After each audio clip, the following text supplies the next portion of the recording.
Pastor, thank you for joining me once again. Thank you for having me. So, Obi is leaving ADC on a premise. The northern oligarchs, the northern agenda have hijacked ADC. So it seems that the southern interest has no place there, and for this reason, Obi is leaving.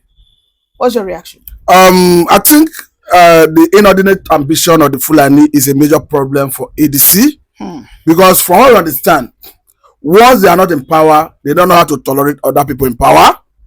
Is understand that the tacit agreement that exists between the North and the South should have been respected, but unfortunately, they are not ready to do that. And if you look at their pattern of subjugation, it is unlikely that if you say you concede power to the north, that you see somebody from the Hausa extraction that will become the president apart from the Fulani. And I want to believe that that is what they want to extend to every part of the country. Because I don't see any reason why, if you are looking at opposition, currently the way it is, why the north should not concede to the south. And if you look at the south, I think Obi is the most formidable candidate, aspirant from the southern part of the country. Now look at the north, would be aspirant or rather would be candidates from ADC or the major opposition. We are talking about Atiku, he's a Fulani man. El-Rufai is a Fulani man. Kwankwaso is a Fulani man. Of course, Balami is a Fulani man.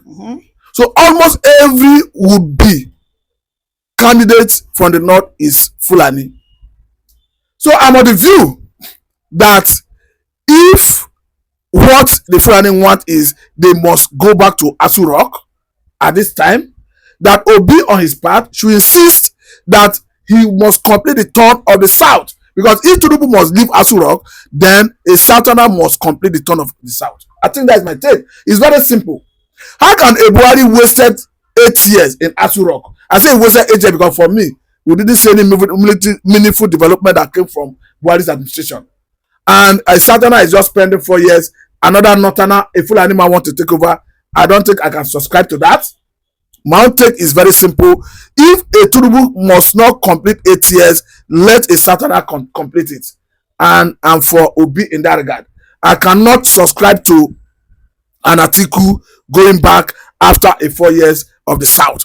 I'm not saying Atiku is not qualified, going by the constitution of the Federal Republic of Nigeria. I understand that what the constitution says is that once you're educated up to secondary school level and you have no criminal record, you are qualified to contest. So what I'm saying is that is without prejudice to the right of Atiku to contest under Nigerian constitution. However, let the North, by extension the Fulanis, respect that tacit agreement and allow the South to finish their 8 years in Asu Rock. Well, you don't have to be scared about saying that Atiku should step down, because I can see you are trying to defend your statements initially about respecting the zone.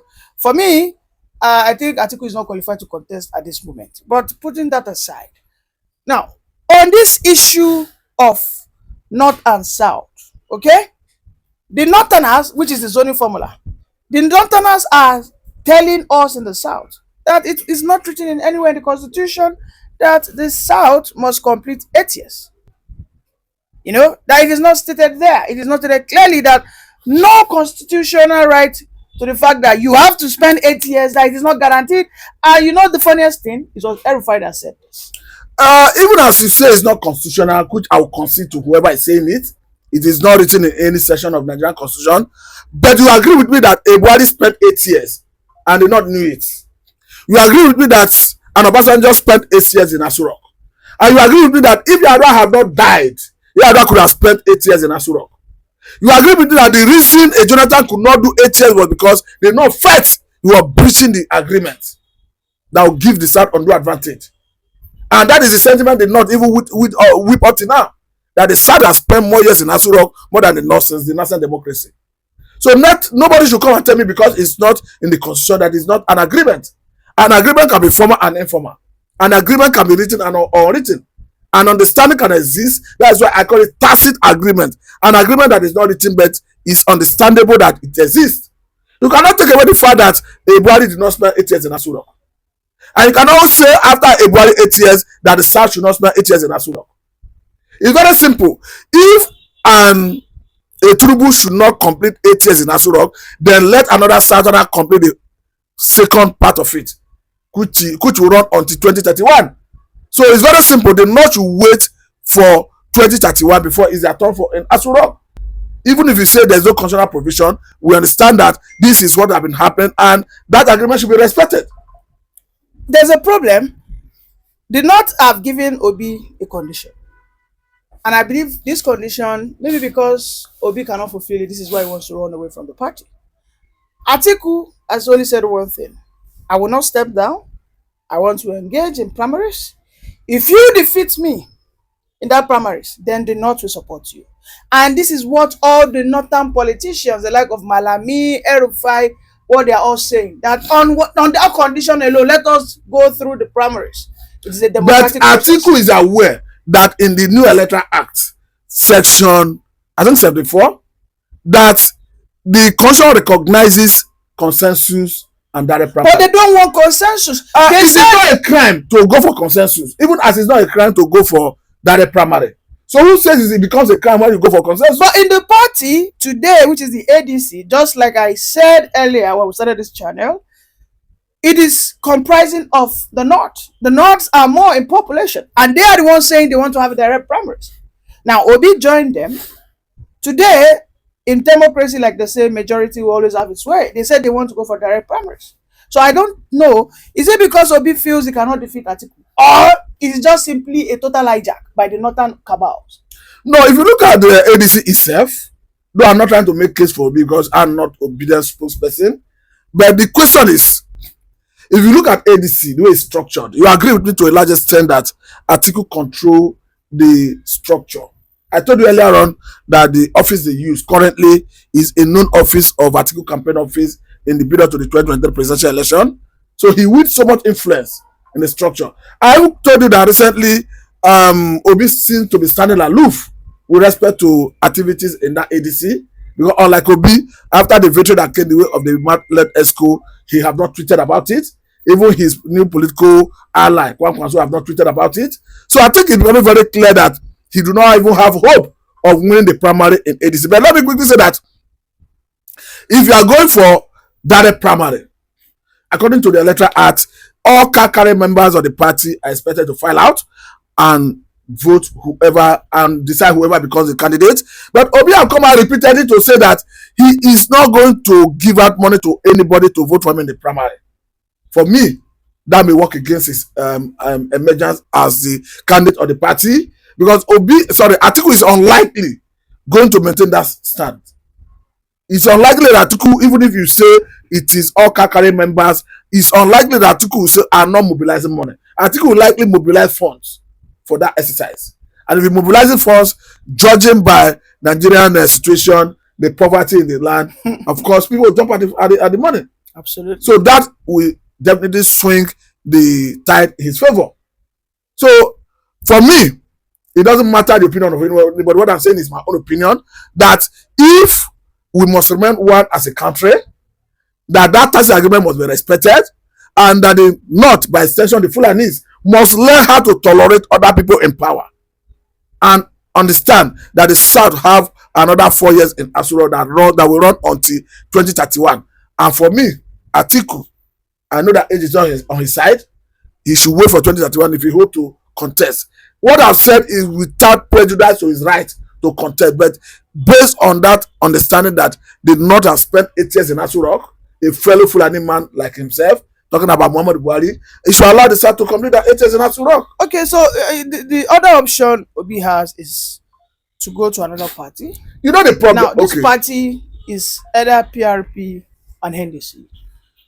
My question to you is, do you sincerely think Obi is safe and secured with Kwankwaso?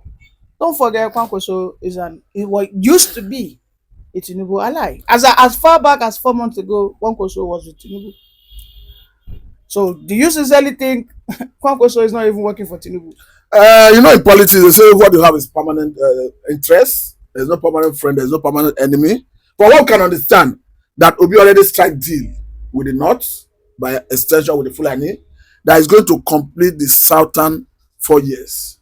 And perhaps Kwankwaso will contest after his 4 years.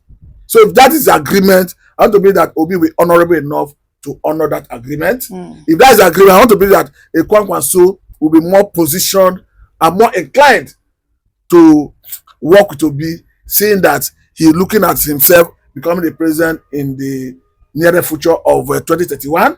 So like I told you earlier on, that in politics, the only that is permanent is interest. So on that basis, I want to believe that and Kwankwaso, even though a Fulani man, will be at peace at home with an Obi, if Obi have actually promised to do a 1-year term of 4 years. That is the speculation out there, that Obi have promised to do 4 years. And if you look at that tax agreement I just explained, it gives you every impression to believe that actually Obi must have made that promise. You keep saying this 4 years agreement. Don't forget that El-Rufai has tried to water down that vow of Peter Obi. Don't forget that El-Rufai was the first person that went to the Channels television with Seun Okinbaloye, where he said that nobody would believe such statement, that they are not fools in the North. And don't forget that this same El-Rufai was the man that said that the North are the kingmaker in Nigeria. That no matter what Obi does, if he wants to become the president, he has to dance to the tune of their drums. They are the kingmakers. They make Tinubu the president, and they have the power. They have the key. They have the resources. They have the population. They have the numbers.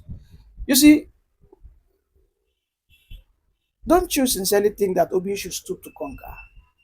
Like, like for the last time, don't you think Obi should serve the Fulanis? Then maybe by I don't know what you mean by serving the Fulani. Serve the interest. If you are talking about, it's not about Atiku. Atiku is an individual. If you are talking about we know today now that ADC, if it is not Atiku, it will be Obi. No, what I'm saying in essence is, you know what I mean? What I'm saying in essence is, it's not about an Atiku. Atiku is an individual who is desperate to become president. We are talking about the interest of the North. Is Obi not desperate? He may be desperate. There's nothing wrong in being ambitious. I don't know whether he's desperate, but I know that he's ambitious. But you know that Atiku is desperate. He's desperate because of his age. Because if he misses this one, I don't think his age is on his side to take another shot at Aso Rock. Okay. But looking at Obi's age, I want to be that he can equally make other attempts apart from this. But if you are looking at the interest of the North, it's not just about an Atiku as a person. I think Obi, to an extent, have considered the interest of the North, considering the alleged, the speculated 4-year term. That, in a way, have pacified the interest of the North. Because what he's proposing, if that is true, which I believe is true, is that he will complete the 4 years of the South and pave way for a Northern president. But you know how Jonathan deceived the North?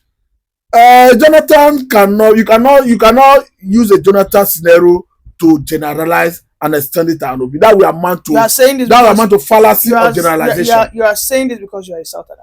No, that will amount to fallacy of generalization. Because an Obi have made pledge.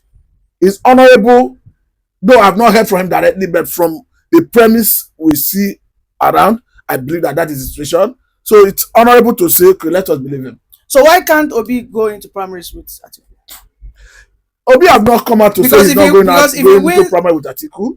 We are the ones speculating based on the dynamics of the ground. He has not said anything since the court case issue. Definitely, he has not said anything. So we are the ones. He has not said anything. We are the ones speculating based on one or two things we are seeing, based on his body language. But as a person, he have not come out clearly to say, I am not ready to go into primary with Atiku.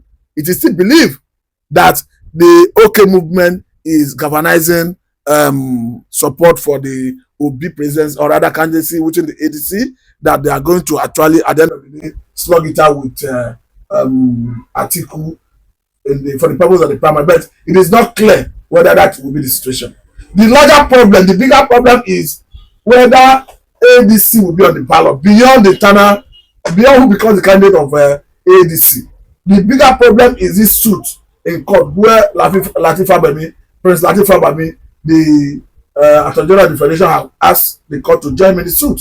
For me, that's the bigger threat, not even whether Obi and Atiku will agree. Because at the end of the day, if ADC is not on the ballot, if the court compels INEC to register ADC, it's irrespective of who becomes the candidate of ADC. At the end of the day, the INEC will expunged them from the list of those who are contesting. So that is even the bigger problem. Why even Obi or Atiku should even look beyond ADC, beyond who becomes the candidate of ADC. All right, thank you, Pastor, for this brilliant submission. Please kindly like, subscribe, and share. Bye for now.